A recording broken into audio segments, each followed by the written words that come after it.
Hello everyone, it's Julie from sproutsandstems.com here, and today's video is going to be all about ZZ plant care. Are they really low maintenance? And my partner for today's video is going to be my Raven ZZ. So before I get into that, please take 2 seconds to subscribe to my channel so that you don't miss any new planty content from me. Any resources, supplies, plants I mention in today's video will be at the link in the description. And for exclusive planty content and houseplant help, check out the links to my Patreon or YouTube membership also in the description. And now I'll get into the video. So ZZ plants are native to Eastern Africa. They are typically green, like a bright, deep green color, but this happens to be a Raven ZZ and it has super cool black, almost kind of purpley leaves.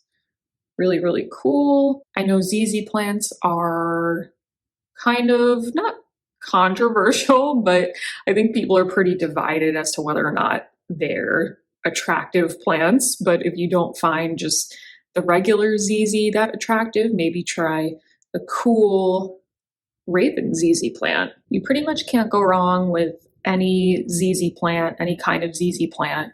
They are slow growers, I will say that, but they are pretty easy to care for.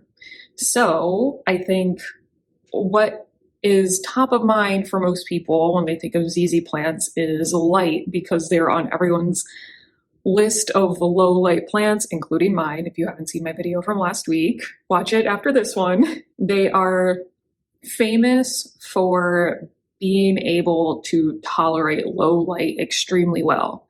Now, they do prefer bright indirect light. They're always going to have optimal growth in bright indirect light, but they are very, very tough when it comes to tolerating low light conditions. For water is another thing that makes them a low maintenance plant. They have rhizomes underneath the soil, which you obviously cannot see, but they're in there. And those rhizomes store water and nutrients.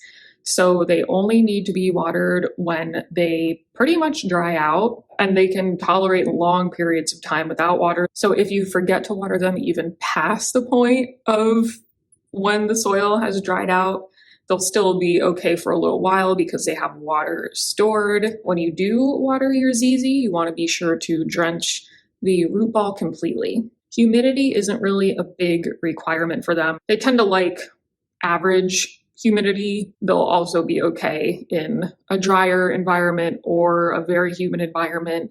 That's not really a deal breaker for them. So nothing really to worry about there. You also don't really have to fertilize ZZ plants if you don't want to. They're slow growing, as I mentioned. They're not heavy feeders. They could kind of take it or leave it.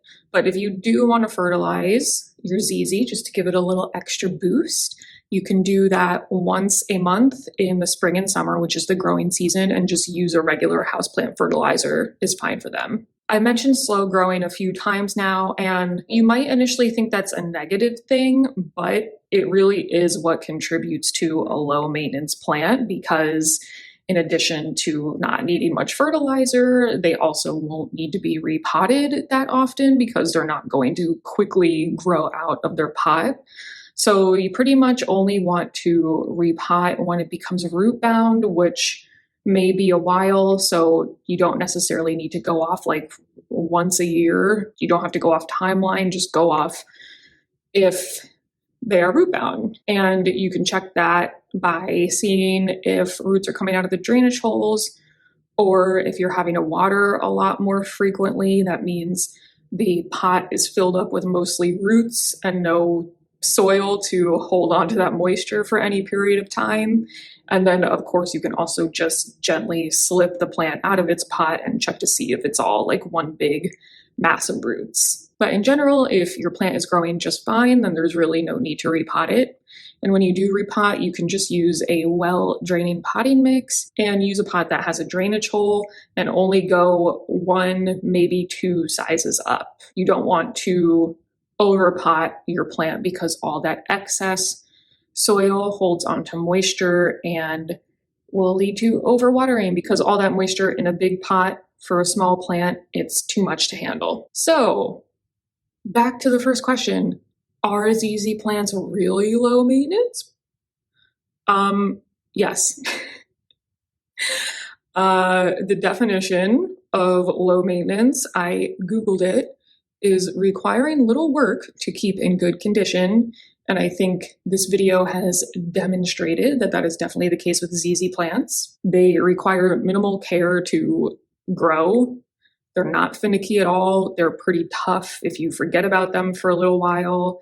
They won't require much upkeep on your part. So if you're new to houseplants, or if you don't have a lot of time, say if you travel a lot for work or something, and you just want a really, really simple, low maintenance plant, a ZZ plant is definitely for you. But keep in mind, if you want to grow a big and thriving ZZ plant, then you do want to make sure it has the optimal conditions like bright and direct light, fertilizing once a month or so, and so on and so forth. That is all about ZZ plant care. I will put this back in the greenhouse cabinet now. Thank you for being my lovely assistant. Thanks so much for watching, everyone, and I'll see you guys next time.